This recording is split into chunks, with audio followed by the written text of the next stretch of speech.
I'll pay you double if you have a balance." The manager laughed, not knowing he was talking to the CEO.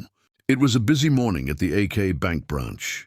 The line of customers stretched past the doors, but one man's presence drew quiet attention. Dressed in an impeccable suit, with silver hair and an air of authority, Mr. Hassan, a respected businessman in his late 60s, approached the counter.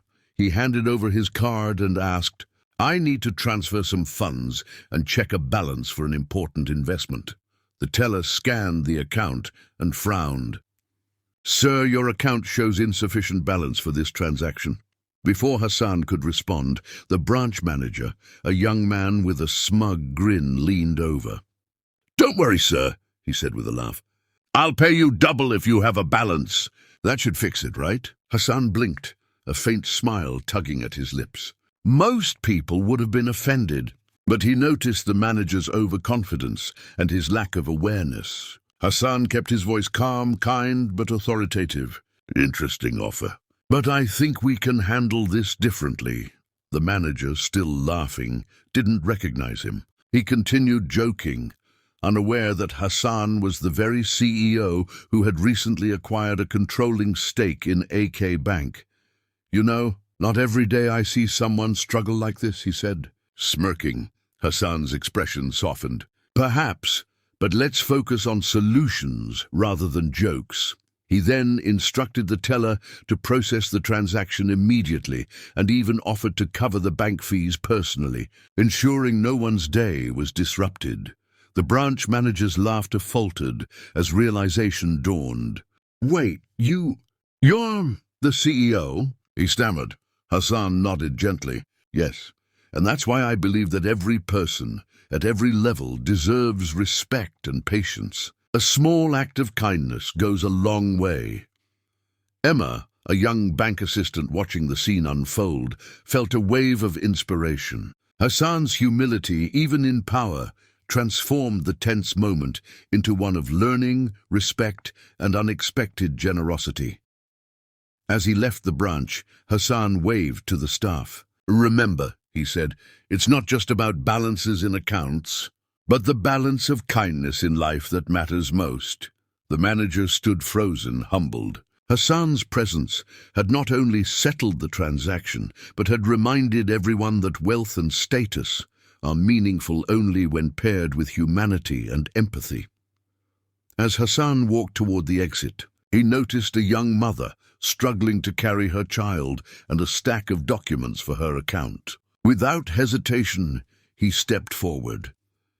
"Here, let me help you with that," he said, gently lifting the papers and holding the door open. The woman looked up, startled. "Thank you, sir," she murmured, her eyes wide.